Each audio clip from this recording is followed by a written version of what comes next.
Hello friends, SSC GD new update में आपका बहुत बहुत स्वागत है। अगर आप हमारे चैनल पर पहली बार आए हुए हैं तो इस चैनल को सब्सक्राइब कीजिए और बेल आइकन को दबा के ऑल को ज़रूर दबा दीजिए ताकि हमें भी मोटिवेशन मिले। और इस चैनल पर हर बार की तरह कोई भी जो सटीक न्यूज़ हो, सही न्यूज़ हो, वो ही एसएससी जीडी से रिलेटेड ही केवल न्यूज़ आपको डाला जाए। तो चलिए शुरू करते हैं। आज हम लोग बात करेंगे पोस्ट प्रेफरेंस में डालने समय क्या क्या ध्यान देना है और किस हिसाब से पोस्ट प्रेफरेंस अपना डालना है ताकि आगे चल के मतलब पछताना नहीं पड़े। तो बताते हैं कुछ पोस्ट प्रेफरेंस के बारे में। तो पोस्ट प्रेफरेंस डालने के समय कोई भी आदमी एक दो चीज़ का ध्यान देता है, जैसे इसमें वर्क प्रोफाइल मेरा क्या होगा, आगे जाके प्रमोशन का क्या हिसाब है, सैलरी किस ढंग से है। तो समझ सकते हैं कि हर फोर्स का सैलरी में थोड़ा बहुत डिफरेंस आ ही जाता है। हर फोर्स का वर्क प्रोफाइल अलग अलग है, बिल्कुल अलग अलग है। अगर अलग अलग नहीं हो तो नया फोर्स बनाने का कोई ज़रूरत ही नहीं है, उसी में भर्ती होगा केवल। उसके बाद सबका एक प्रमोशन भी होता है, तो प्रमोशन का फेज भी सबका अलग अलग है। जो कुछ छोटा फोर्स है या उस ढंग का फोर्स है जो प्रमोशन जल्दी देता है अपने स्टाफ को, वो अलग है। कुछ फोर्सेज में प्रमोशन बिल्कुल ही कम है या बहुत कम है, तो उसका भी अलग अलग है। तो सबसे पहले हम लोग देखते हैं कि कौन सा फोर्स किस टाइप का है। छोटा सा हल्का हल्का समझ लेते हैं कि किस फोर्स का क्या है वर्क प्रोफाइल और किस टाइप का है।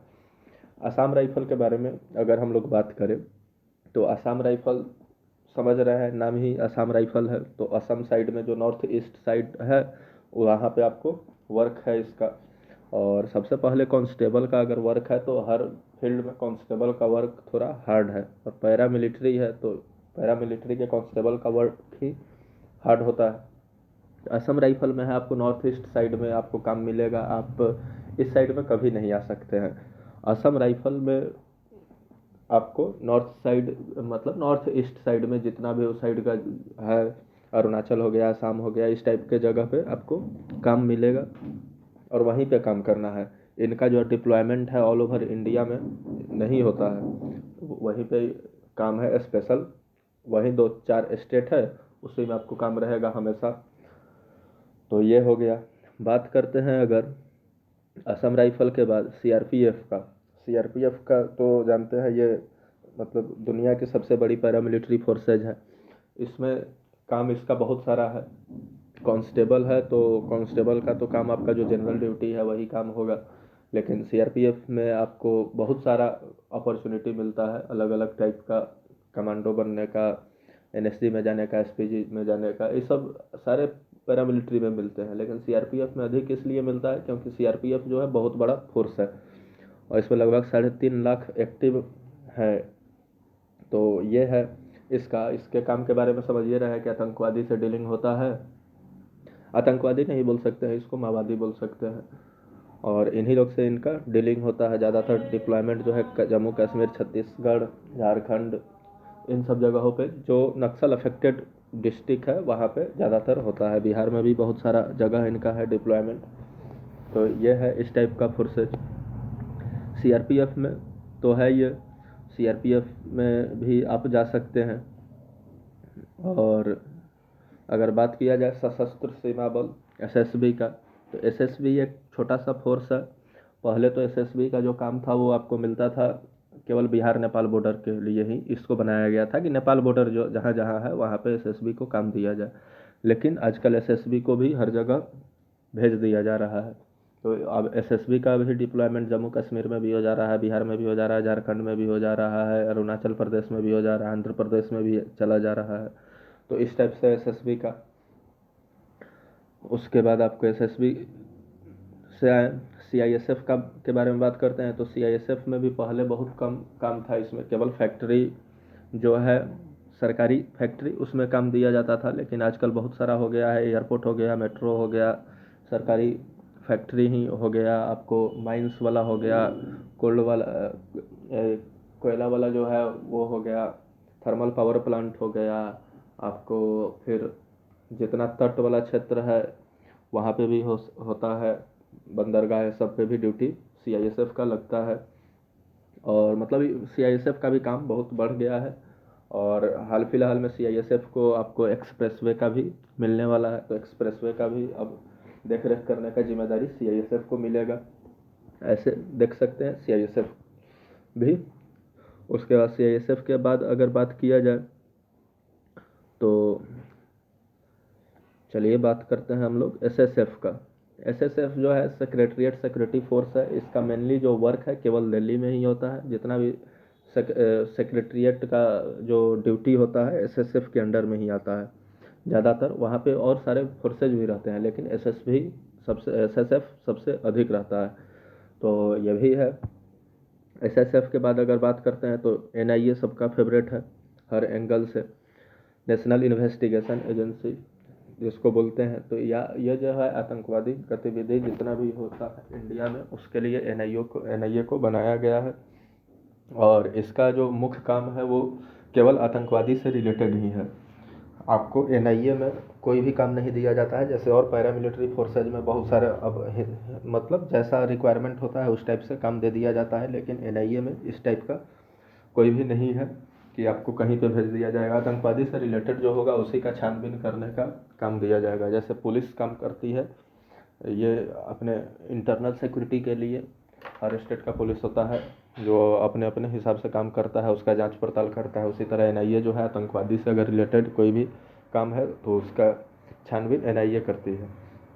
अब अगर हम लोग बात करें कि किसमें सैलरी क्या है नहीं है, तो सैलरी तो सबका बेसिक जो है 1900 ग्रेड पे है, 2000 ग्रेड पे है 21,700, मतलब बेसिक सैलरी है, तो उसी हिसाब से है। लेकिन सैलरी का अगर बात किया जाए तो सैलरी वर्क प्रोफाइल पे भी डिपेंड करता है। सबसे अधिक अगर सैलरी आप देखते हैं, और BSF के बारे में भी अगर बता दिया जाए, BSF छूट गया है तो BSF बॉर्डर सिक्योरिटी फोर्स है।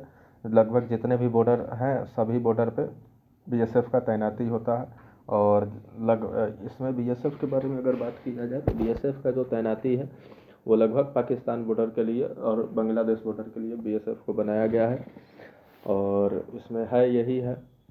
ITBP का अगर बात करते हैं तो इंडो तिब्बतियन पुलिस फोर्स है। ये जो है आपको चीन बॉर्डर के लिए बनाया गया है, चीन और म्यांमार के लिए ITBP को लगभग।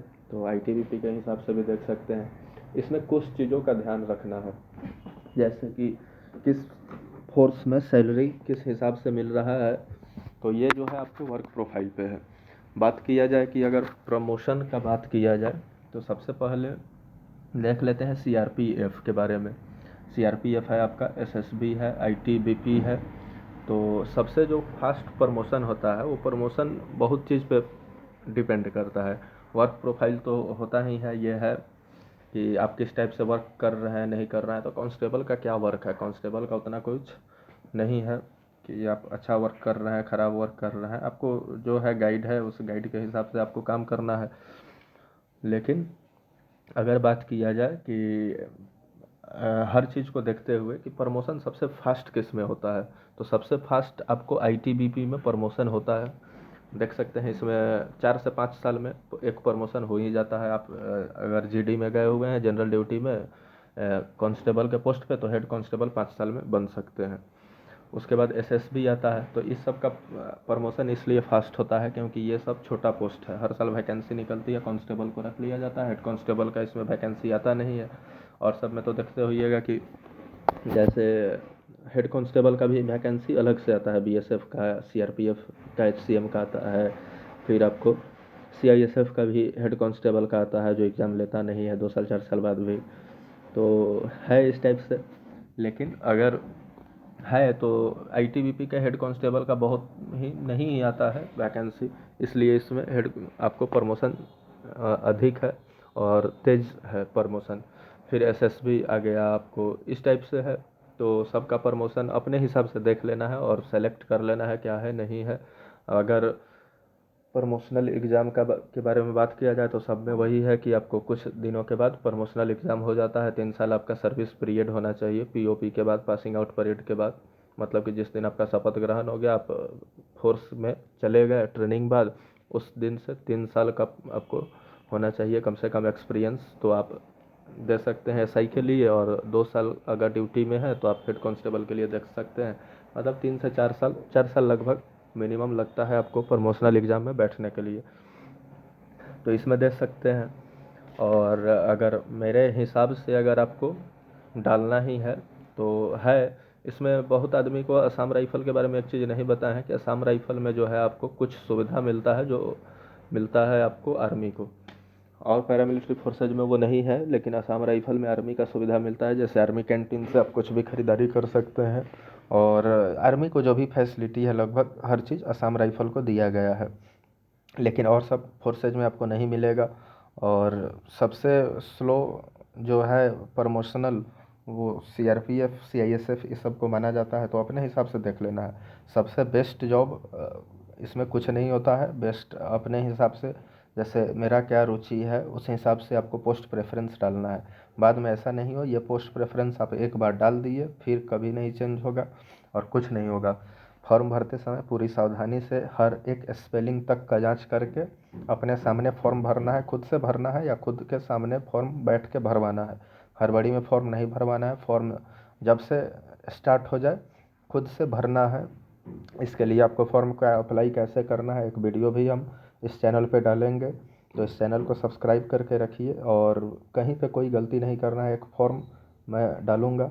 और जिनका हो गया है SSC GD में 2018 वाला में, उनसे भी रिक्वेस्ट है कि अब तो आपका हो गया, अब किसी और का समय या सीट नहीं लेना है। और उनको भी है रिक्वेस्ट कि वो अब अप्लाई ना करें अगर एलिजिबल भी हैं तो, क्योंकि आपके अप्लाई करने से हो सकता है आप क्वालिफाई कर जाएं तो एक सीट नए कैंडिडेट का कम सकता है। तो है, नौकरी लग गया, जिसको जिस पोस्ट में मिला वो ठीक है, तो बेस्ट है जो है। और अपने हिसाब से आप लोग देख सकते हैं कि फर्स्ट प्रेफरेंस क्या होना चाहिए, NIA होना चाहिए कि SSF होना चाहिए कि CISF होना चाहिए या SSB होना चाहिए या असम राइफल होना चाहिए, ITBP हो गया, BSF हो गया। इस तरीके से आप लोग अपना डाल सकते हैं। और अगर अभी भी कोई भी डाउट है, वीडियो लंबा हो जाएगा इसलिए हर चीज़ कवर नहीं कर पाए हर फोर्स के बारे में। अगर एक फोर्स के बारे में बताया जाए तो 20 मिनट समय लग जाएगा, इसलिए वीडियो भी लंबा हो जाएगा। तो हर फोर्स के बारे में हम उतना एक्सप्लेनेशन नहीं दिए, छोटा मोटा हर चीज़ एक्सप्लेन किए हैं, जिसको आप अपने हिसाब से देख सकते हैं। फॉर्म भरने समय मेरा सुझाव यही रहेगा कि सावधान रहें, पोस्ट प्रेफरेंस भी सही ढंग से डालें। बाद में ऐसा नहीं होना चाहिए कि हमको वो मिल सकता था वो नहीं मिला, नंबर कम था या अधिक था। तो नंबर से कोई मतलब नहीं रहता है, आप जो सबसे बेस्ट आपको फोर्स लगे उसको फर्स्ट प्रेफरेंस में डालिए, नंबर से कोई मतलब नहीं है। नंबर आपका जो आएगा उस हिसाब से आपको मिलेगा। ऐसा नहीं है कि NIA ऊपर डाल दिए और हमको नंबर रह गया 70-80 ही नंबर रह गया तो NIA नहीं मिला, तो ऐसा तो नहीं कि हम छट जाएंगे, तो ऐसा कुछ नहीं होता है। उसके बाद आपका जो भी होगा उस हिसाब से मिलेगा। तो चलिए इसी के साथ वीडियो को समाप्त करते हैं। जय हिंद। चैनल को ज़रूर सब्सक्राइब कीजिएगा और वीडियो को शेयर कीजिएगा। वीडियो अच्छा लगा हो तो लाइक कीजिएगा और हमें भी मोटिवेट कीजिएगा। कमेंट करके आपका कोई भी सुझाव हो तो ज़रूर बताइएगा, रिप्लाई करने का हम 100% कोशिश करेंगे। जय हिंद।